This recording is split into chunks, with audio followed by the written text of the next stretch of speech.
సుమన్ టీవీలో మీ business promotions కోసం ఈ కింది నెంబర్ను సంప్రదించగలరు.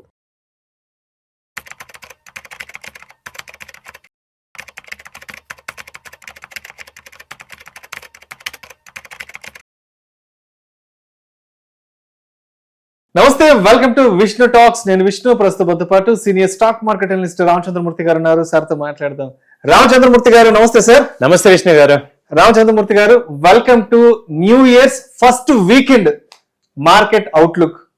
సో లాస్ట్ వీకెండ్ 2025 సంవత్సరానికి గాను ఈ రెండు వీకెండ్ వీడియో మీతోనే చేశాను. అండ్ ఈ సంవత్సరం, ఈ కొత్త సంవత్సరం 2026లో మార్కెట్ ఫస్ట్ వీకెండ్ వీడియో కూడా మీతోనే చేస్తున్నాను. థ్యాంక్ యూ అండి. ఎస్. సో రామచంద్రమూర్తి గారు, కొత్త సంవత్సరం 2026లో ఫస్ట్ వీకెండ్ ఫ్రైడే మార్కెట్ ఎక్కడ క్లోజ్ అయిందో చూద్దాము. ఎస్, ఇవాళ జనవరి 2వ తారీఖున శుక్రవారము. సెన్సెక్స్ విషయానికి వస్తే 573 పాయింట్ల లాభంతో 85,762 వద్ద క్లోజ్ అయింది. నిఫ్టీ విషయానికి వస్తే 182 పాయింట్ల లాభంతో 26,328 వద్ద క్లోజ్ అయింది. ఎస్, అంటే మొత్తంగా చూస్తే ఇవాళ Nifty hits fresh record high. And Sensex విషయానికి వస్తే దగ్గర 600 పాయింట్ల వరకు ఇవాళ హ్యూజ్ ర్యాలీ కూడా రావడం జరిగింది. సో మొత్తానికి కొత్త సంవత్సరం మార్కెట్లకి కలిసి వచ్చిందేమో, కలిసి రాబోతోందేమో అన్న సంకేతాలు అనిపిస్తున్నాయి. ఎస్, ఏంటంటారు? ఇవాళ కొత్త సంవత్సరంలో మొదటి వీకెండ్ మార్కెట్లలో భారీ లాభాలు రావడం జరిగింది. దలాల్ స్ట్రీట్ లో బుల్ కూడా బాగా జోరు మీద ఉంది, రంకెలు వేస్తుంది. ఏంటి ఇవాళ మార్కెట్లు ఇంత బాగా లాభాల ర్యాలీలో క్లోజ్ అవ్వడానికి ఎటువంటి అంశాలు ఇక్కడ మనకి దోహదపడ్డాయంటారు? నిజమేనండి విష్ణు గారు. లాస్ట్ వీక్ మనం కొంత నిరాశగా చెప్పాము, ఎందుకంటే 25 వెళ్ళిపోయింది, పెద్ద ఏమీ రాలేదని. కానీ 2-3 రోజుల్లోనే 2 days 31st, 1st, 2nd మారిపోయింది. 3 days లో నిఫ్టీ వచ్చి 600 పాయింట్స్ ర్యాలీ వచ్చింది. అలాగే బ్యాంక్ నిఫ్టీ తీసుకుంటే 1200 పాయింట్స్, సెన్సెక్స్ దాదాపు 1500 పాయింట్స్ ర్యాలీ వచ్చింది. సో మెయిన్ ఏంటంటే ఒక 6 మేజర్ పాయింట్లు అయితే అబ్జర్వ్ చేసాం మార్కెట్స్ ఎందుకు ఇంత పెరగటానికి. సో ఫస్ట్ పాయింట్ తీసుకుంటే మొత్తం గ్లోబల్ క్యూస్ అన్ని కూడా పాజిటివ్ గా ఉన్నాయి. ఆల్మోస్ట్ సౌత్ కొరియా కానీ, యుఎస్ మార్కెట్స్ కానీ, హ్యాంగ్సాంగ్ ఇవన్నీ కూడా చాలా గ్లోబల్ క్యూస్ అన్ని లాస్ట్ 3 days నుంచి పాజిటివ్ గా ఉండటం అనేది మనకి కూడా పాజిటివ్ దోహదపడింది. అలాగే సెకండ్ పాయింట్ తీసుకుంటే ఈ లార్జ్ క్యాప్ కంపెనీస్ లో స్పెషల్ గా బయ్యింగ్ ఇంట్రెస్ట్ జరుగుతుంది. రిలయన్స్ కానీ, తర్వాత కోల్ ఇండియా, ఈ main top 50 companies, hero Motors అని, బజాజ్ ఫైనాన్స్, హిందుస్థాన్ యూనిలివర్, తర్వాత M&M, ఈ ఆటో బాగా వెళ్ళినాయి. తర్వాత వచ్చి ఏంటంటే స్టడీ పర్చేజ్ ఇన్ డిఏఎస్, అంటే డిఏఎస్ బాగా కంటిన్యూగా బయింగ్ చేస్తున్నారు. ఎందుకంటే బడ్జెట్ అనేది రేపు 1వ తారీఖు వస్తుంది కాబట్టి మంచి ర్యాలీ అనేది ఎక్స్పెక్ట్ చేస్తున్నారు. సెలెక్టివ్ కంపెనీస్ లో మంచి బయ్యింగ్ అయితే జరిగింది, దానివల్ల ర్యాలీ అయితే వచ్చింది. తర్వాత ఏంటంటే ఈ ఆటో సెక్టర్ లో స్పెషల్ గా బయ్యింగ్ జరిగింది. ఎందుకంటే డిసెంబర్ దాదాపు 25% హైక్ అనేది సేల్స్ లో జరిగిందని న్యూస్ వచ్చింది. కాబట్టి ఎక్కువగా ఆటో షేర్లు అన్ని కూడా బయింగ్ జరిగింది బాగా. ఆ తర్వాత వచ్చి ఏంటంటే బ్యాంక్ సెక్టర్ లో కూడా మంచి బయింగ్ జరిగింది. బ్యాంకింగ్ లో చూస్తే SBI ఫస్ట్ టైం 1000 దాటింది. అలాగే అన్ని బ్యాంక్స్, ICICI, HDFC, ఈ బ్యాంక్స్ అన్ని కూడా, యాక్సిస్ బ్యాంక్, PSU బ్యాంక్స్ కూడా మంచి ర్యాలీ అయితే వచ్చింది. ఎందుకంటే అన్ని బ్యాంక్స్ లో కూడా మంచి బయింగ్ ఇంట్రెస్ట్ అయితే జరుగుతుంది. తర్వాత చూసుకుంటే రూపీ వాల్యూ కొంచెం స్ట్రాంగ్ అవుతుందండి. స్ట్రాంగ్ అంటే డాలర్ తగ్గి ఇండియన్ రూపీ పెరుగుతుంది. మొన్న బాగా ఫాల్ అయింది కదా, 90 చేంజ్ దాకా వచ్చింది.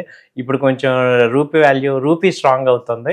ఎందుకంటే ఇక్కడ డొమెస్టిక్ ఈవెంట్స్ ఎంటర్ అవడంతో రూపీ వాల్యూ అనేది తగ్గింది. రూపీ స్ట్రాంగ్ అయ్యి డాలర్ తగ్గింది కాబట్టి మంచి అడ్వాంటేజ్. సో తర్వాత మేజర్గా ఏంటంటే టెక్నికల్ గా కూడా మార్కెట్స్ అనేది ఈ ఆల్ టైమ్ హైకి దాటింది, మళ్ళీ ఒకసారి వచ్చింది. 26,300 అనేది ప్రెసెంట్ నిఫ్టీ ఉంది. సో ఆల్ టైమ్ హై దగ్గర వచ్చింది కాబట్టి ఇంకా జోష్ అనేది కంటిన్యూ అవుతుంది. 2-3 రోజుల్లోనే సినారియో మారిపోయింది. దాదాపు 500 పాయింట్లు పెరిగింది మార్కెట్స్. సో ఇవేంటంటే మీరు అన్నట్టు 2026 మంచిగా రావచ్చు అంటానికి శుభ సంకేతాలు కనపడుతున్నాయండి.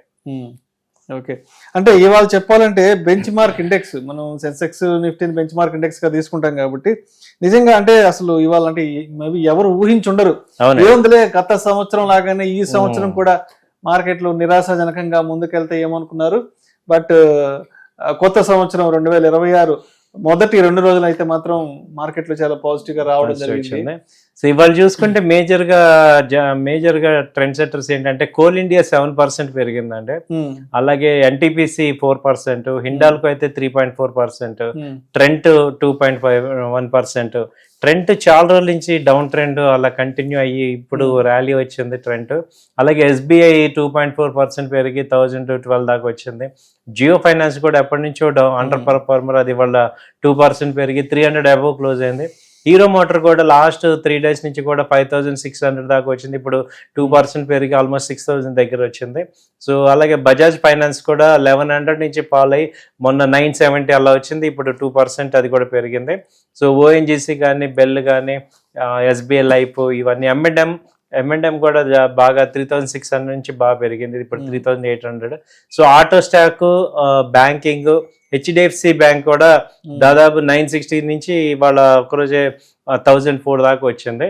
సో ఇవన్నీ కూడా మంచి సపోర్ట్ అవుతున్నాయి. సో ఈవెన్ టెక్ కంపెనీస్ కూడా బాగా వచ్చాయి, టెక్ మహీంద్రా కానీ, హెచ్సిఎల్ టెక్ కానీ, టీసీఎస్, అలాగే ఈ కంపెనీ ఇన్ఫోసిస్ అన్ని కూడా 2%, 1% అలా పెరిగినాయండి. సో ఆల్మోస్ట్ సెన్సెక్స్ లో తీసుకుంటే అది నిఫ్టీలో దాదాపు 50 కంపెనీల్లో 45 కంపెనీలు ఇవాళ పెరిగినాయి, ఓన్లీ 5 కంపెనీస్ డౌన్ లో ఉన్నాయి. సో డౌన్ లో ఉంది ఏంటంటే ఐటీసీ ఒకటి ఉంది, దానికి న్యూస్ ఉంది కదా, సిగరెట్ మీద ఇంపోర్ట్ డ్యూటీ పెంచుతున్నారనే న్యూస్ వల్ల దాదాపు 10% అది ఫాల్ అయింది. సో మిగతా అన్ని కూడా నార్మల్ అయినాయి అనమాట. సో ఇది ఓవరాల్ గా. అయితే ఇప్పుడు మనం కొత్త సంవత్సరంలో ఉన్నాం కాబట్టి, సో ఒక కామన్ ఇన్వెస్టర్ కి ఇప్పుడు మార్కెట్ మీద ఉన్న పర్సెప్షన్ ఏంటంటే 2026లో మార్కెట్ కి ఉన్న మేజర్ ఛాలెంజెస్ ఏంటి, అంటే ఏ అంశాలు మార్కెట్లకి ప్రతికూలంగా ఉండొచ్చు అండ్ ఏ అంశాలు మార్కెట్లకి సానుకూలంగా ఉండొచ్చు అంటూ కూడా ప్రతి ఒక్క కామన్ మ్యాన్, ప్రతి ఒక్క కామన్ ఇన్వెస్టర్ ఆలోచిస్తున్నాడు. కాబట్టి సో మరి ఈ 2026లో మార్కెట్లకి బాగా కలిసి వచ్చే అంశాలుగా ఏముండబోతున్నాయి, మార్కెట్లకి కొంత ఇబ్బంది పెట్టి కొంత సవాల్ విసిరే అంశాలు కూడా ఏముంటున్నాయి అసలు? ఫస్ట్ కలిసి వచ్చే అంశాలు తీసుకుంటే సార్, ఇప్పుడు ఫిబ్రవరి 1వ తారీఖు బడ్జెట్. సో ఈసారి బడ్జెట్ కూడా జనరంజకంగా ఉండాలి అనేది ప్లాన్ చేస్తున్నారు. సో అందుకని ఏంటంటే ఎక్కువగా బడ్జెట్ ఫ్రెండ్లీ బడ్జెట్ రావచ్చు ఉద్యోగులకు కానీ, తర్వాత వ్యాపారులకు కానీ, తర్వాత రైతులకు కానీ. ఎందుకంటే 2025లో చాలా మనం ఇబ్బంది పడ్డాం. అలాగే ఈ యొక్క ఎక్స్పోర్ట్స్కి ఏవైతే అవరోధాలు ఉన్నాయో వాటికి కొంత ప్రోత్సాహకాలు అనేది ఎక్స్పెక్ట్ చేస్తుంది ఇండస్ట్రీ మొత్తం.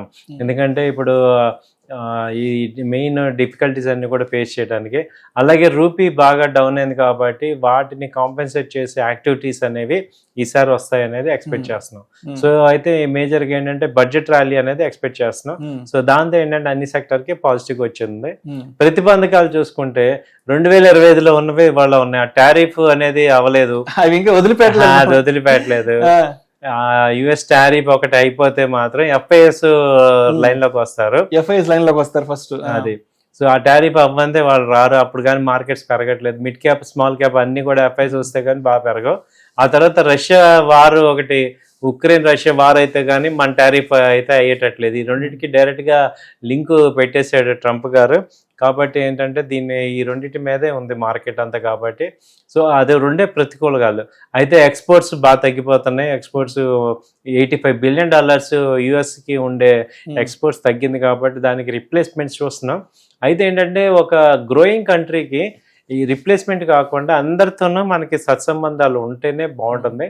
కాబట్టి ఇండియా యుఎస్ రిలేషన్ అయితే మళ్ళీ స్ట్రాంగ్ అయితే కానీ మనకి గ్రోత్ రాదు. రైట్.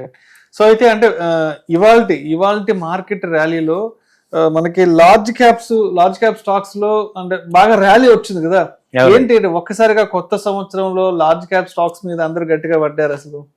లార్జ్ క్యాప్ ఎందుకు గట్టిగా వస్తున్నారంటే సార్, ఇవి ఇప్పుడు గోల్డ్ తర్వాత బాగా డిపెండ్ అయ్యే స్టాక్ మార్కెట్ లో డిపెండ్ అయ్యే లార్జ్ క్యాప్స్. ఎందుకంటే అవి కంటిన్యూగా ఏమవుతుందంటే ఎటువంటి ప్రతికూల పరిస్థితుల్లోనైనా అవి రిజల్ట్స్ ఇస్తాయి. అయితే ఇప్పుడు ఏంటంటే నెక్స్ట్ ఈ మంత్ రిజల్ట్స్ టైమ్. సో ఈసారి రిజల్ట్స్ బాగా వస్తాయి అనేది ఎక్స్పెక్ట్ చేస్తున్నారు. సో కాబట్టి లార్జ్ క్యాప్ కంపెనీస్ లో బాగా తగ్గాయి కాబట్టి మంచి ర్యాలీ వచ్చేస్తున్నాయి.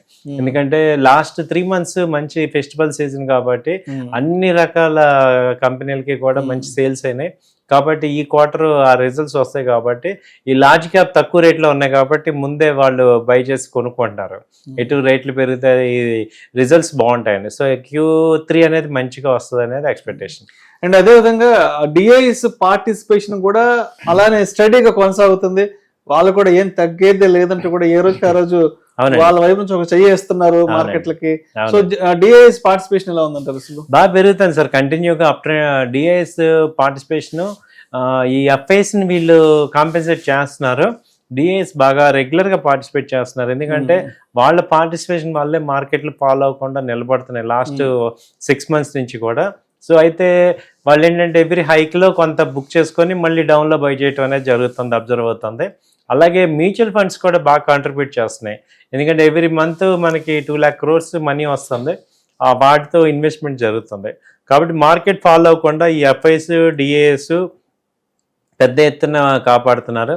అలాగే రీటైల్ ఇన్వెస్టర్స్ కూడా పెద్ద ప్యానిక్ అవ్వట్లేదు.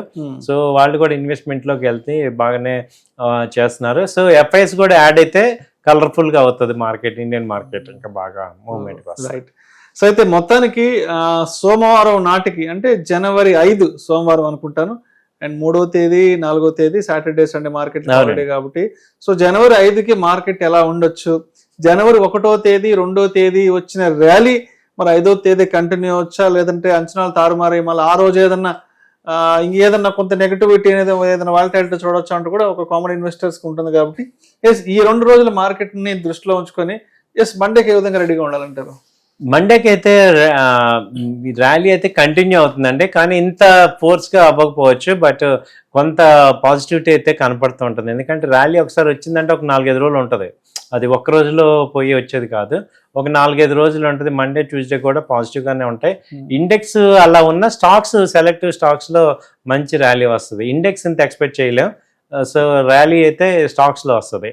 ఇండెక్స్లో ఏంటంటే బై అండ్ డిప్స్ లాగా ఇప్పుడు ఒక 100 points డౌన్ అయితే బై చేసుకోండి. సో ట్రెండ్ అయితే పాజిటివ్ గానే ఉంది, బై అండ్ డిప్స్ లాగా చేసుకోవచ్చు మార్కెట్స్ లో. సో అది చేసుకోవచ్చు. Right sir, right sir. Thank you sir, thank you so much Ramachandramurthy గారు. కొత్త సంవత్సరంలో ఫస్ట్ మార్కెట్ వీకెండ్ రివ్యూ అందించినందుకు, అండ్ అదేవిధంగా ఇవాళ మార్కెట్లు కూడా చాలా పాజిటివ్ గా క్లోజ్ అయ్యాయి. సో మంచి చెప్పాలంటే ఇవాళ నిఫ్టీ కానీ సెన్సెక్స్ కానీ ఒక సరికొత్త రికార్డ్స్ కూడా రావడం జరిగింది. Thank you sir, thank you so much. Thank you అండి.